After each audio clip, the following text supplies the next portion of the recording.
ओम साई राम। श्री शिरडी साईं बाबा का पावन महाग्रंथ श्री साईं चरित्र महापारायण का अध्याय नंबर 6।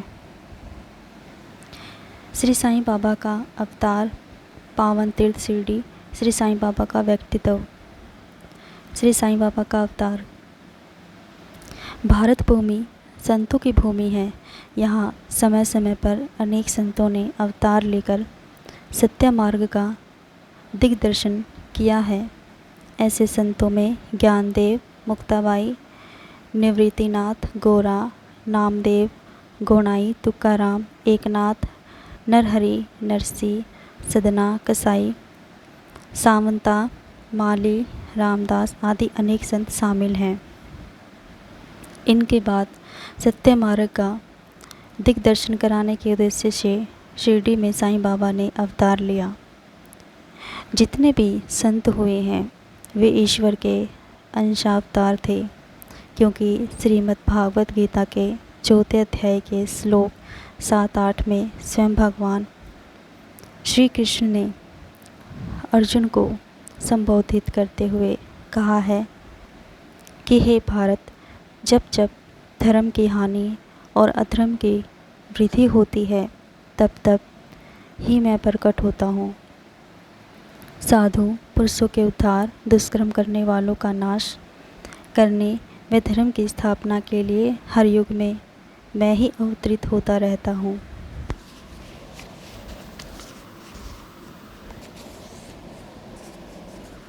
इस प्रकार साईं बाबा भी ईश्वरीय अंशावतार थे। श्रद्धालु भक्तों के अतिरिक्त ग्रंथ लेखक स्वयं हेमांत पंत का भी मानना है कि साईं बाबा भगवान दत्तात्रेय के अवतार हैं। इसी रूप में उन्होंने ग्रंथ लेखन से पूर्व उनकी वंदना भी की है। दत्तात्रेय स्वयं ब्रह्मा विष्णु महेश के अंशावतार थे, जिन्होंने सती अनुसुईया के पुत्र रूप में जन्म लिया था। इस तरह साधु संत भगवान के ही प्रतिनिधि स्वरूप होते हैं और उचित समय पर अवतरित होकर अपने कार्यों द्वारा एक प्रकार से अवतार कार्यों को संपन्न करते हैं। आशय यह है कि जब ब्राह्मण, क्षत्रिय, वैश्य आदि अपने कर्तव्यों से विमुख हो जाते हैं, शूद्र ऊंची जातियों के हक छीनने लगते हैं, जब धर्माचार्यों का निरादर होने लगता है, निंदा होने लगती है, जब लोग अभोजनीय पदार्थों व मदिरा का सेवन करने लगते हैं, जब धर्म की आड़ में ब्राह्मणादि अपने कर्म से विमुख हो जाते हैं, कर्मठ लोगों की धर्म में अरुचि होने लगती है, सामान्य लोगों की ऐसी धारणा बन जाती है कि धन, संतान, स्त्री ही सब कुछ है और वे सत्य मार्ग को त्याग कर पतन की दिशा में अग्रसर होने लगते हैं, तब ईश्वरीय अंशरूप संत इस धरती पर अवतरित होकर अपने उपदेशों व आचरणों से धर्म की स्थापना करते हैं। शिरडी में साईं बाबा का अवतार भी इसी उद्देश्य की पूर्ति के लिए हुआ था। साईं बाबा वेशभूषा से तो यवन मुसलमान लगते थे, लेकिन हकीकत में वे हिंदू ब्राह्मण थे। स्वयं साईं बाबा ने अपने अतरंग भक्त महालसापति को बतलाया था कि मेरा जन्म पाथड़ी के एक ब्राह्मण परिवार में हुआ था। मेरे माता पिता ने मुझे बाल्यावस्था में ही एक फ़कीर को सौंप दिया था।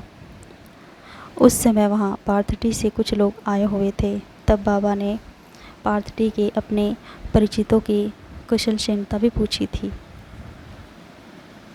इसी तरह पूना की एक प्रसिद्ध विदुषी महिला श्रीमती काशीबाई कानिटकर ने साईं लीला पत्रिका भाग 2 1934 के पृष्ठ 79 पर अनुभव नंबर 5 में प्रकाशित किया कि बाबा के चमत्कारों को सुनकर जब वे लोग अपनी ब्रह्मवादी संस्था की पद्धति के अनुसार विवेचना कर रहे थे कि साईं बाबा ब्रह्मवादी हैं या वामवर्गी हैं, इसी सिलसिले में एक बार जब कानिटकर शिरडी गई तो साईं बाबा के बारे में उनके दिमाग में अनेक विचार उठ रहे थे। जैसे ही उन्होंने मस्जिद की सीढ़ियों पर पैर रखा, बाबा उठकर सामने आ गए और अपने हृदय की ओर संकेत कर कानिटकर की और घूरते हुए बोले कि यह ब्राह्मण है, शुद्ध ब्राह्मण, इसे वाम वर्ग से क्या लेना देना। इस मस्जिद में कोई भी यवन प्रवेश करने का दुस्साहस नहीं कर सकता और न ही वह ऐसा करे। फिर उन्होंने अपने हृदय की ओर संकेत करके कहा कि यह ब्राह्मण लाखों मनुष्यों का पथ प्रदर्शन कर सकता है और उन्हें अप्राप्य वस्तु की प्राप्ति करा सकता है। यह ब्राह्मण की मस्जिद है, मैं यहाँ किसी वाम वर्गीय की छाया भी नहीं पड़ने दूंगा। पावन तीर्थ शिरडी महाराष्ट्र प्रांत के अहमदनगर जिले में बहने वाले गोदावरी नदी के तटवर्ती क्षेत्र बड़े भाग्यवान हैं, जहाँ अनेक संतों ने जन्म लिया। ऐसे संतों में संत श्री ज्ञानेश्वर महाराज प्रमुख थे। जहाँ तक शिरडी का प्रश्न है, यह अहमदनगर के जिले के कोपरगांव तालुका में है। गोदावरी नदी पार कर लेने के बाद जो सीधा मार्ग जाता है वह शिरडी जाकर ही समाप्त होता है। करीब 8 मील चल लेने के बाद नीम गांव पहुंचने पर वहां से शिरडी के दर्शन होने ही लगते हैं।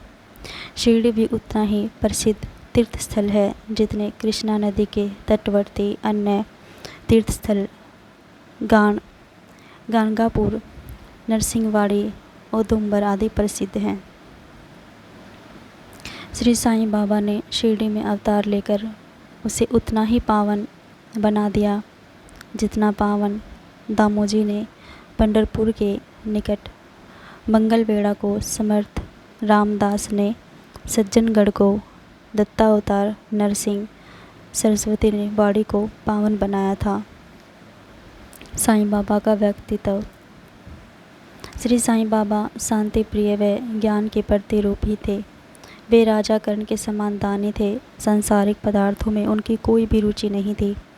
वैष्णव भक्त शिरडी में श्री साईं बाबा का सानिध्य व आश्रय पाते थे। वे सदैव अंतर्मुखी रहते थे, जो उनके जीवन का लक्ष्य भी था। अंतर्मुखी रहने से तात्पर्य आत्म स्वरूप में निगमन रहते थे। उनका हृदय शीशे की भांति उज्ज्वल था। उनके श्रीमुख से अमृतमय वचनों की वृष्टि होती रहती थी।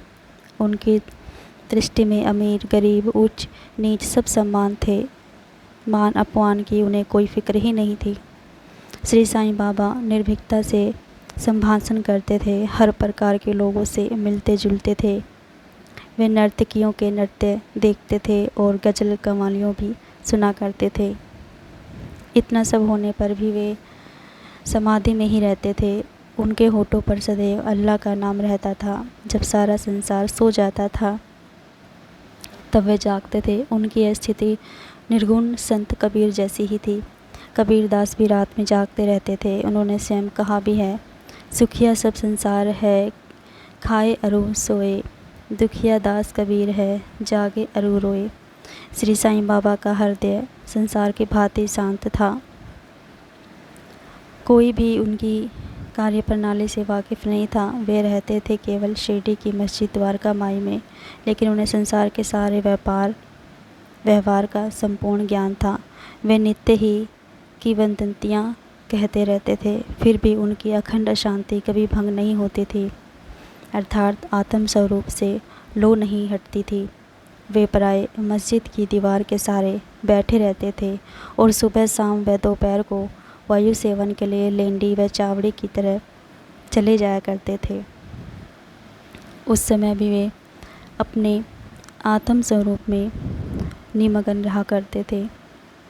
वे सिद्ध पुरुष थे, फिर भी उनका आचरण असामान्य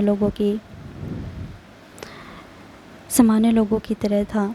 वे निर्मम दयालु निराभिमानी थे। उन्होंने सदैव सभी को सुखी किया। ऐसे सिद्ध पुरुष के पावन श्री चरणों से शिरडी में भी पावन हो गई।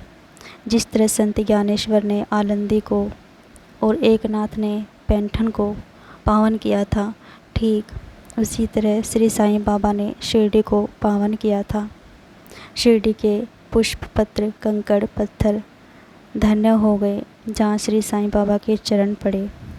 वे शिरडीवासी भी बड़ी भागी हैं जिन्हें श्री साईं बाबा के श्री चरणों में रहने का सौभाग्य प्राप्त हुआ। एक तरह से भक्तों के लिए शिरडी दूसरा पंढरपुर, जगन्नाथपुरी, द्वारका, काशी, महाकालेश्वर, गोकर्ण, महाबलेश्वर बन गई। भक्तों के लिए श्री साईं दर्शन ही वेद मंत्र था, योग साधन था। श्री साईं बाबा से वार्तालाप करने से उनके पापों का नाश हो जाता था। तो चरण सेवा प्रयाग स्नान के समान थी। श्री साईं बाबा की आज्ञा भक्तों के लिए वेद वाक्य समान थी। शिरडी के लोगों व श्री साईं भक्तों के लिए श्री साईं बाबा ही राम कृष्ण व परब्रह्म थे। वे मंगल मूर्ति थे। शिरडी में रहते हुए भी श्री साईं बाबा का कार्यक्षेत्र उत्तरी भारत, पंजाब, कलकत्ता, ढाका, गुजरात, कोंकण तक व्यापक था। दिनों दिन उनकी यशस्विता की वृद्धि होती जा रही थी। उनके दर्शनों के लिए दूर दराज से आने वाले भक्तों का तांता लगा रहता था। श्री साईं बाबा के दर्शन मात्र करने से ही भक्तों को परम सुख की प्राप्ति हो जाती थी। वे आनंद की अनुभूति करने लगते थे। श्री साईं बाबा वे भक्तों को उनके आराध्य के दर्शन होते थे। इसमें अतिशयता कुछ भी नहीं है।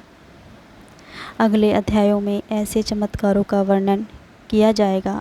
ऐसा था श्री साईं बाबा का विलक्षण व्यक्तित्व। ओम साईं राम।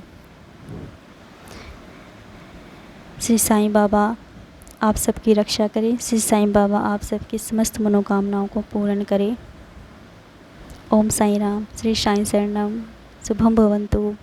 ओम साईं राम।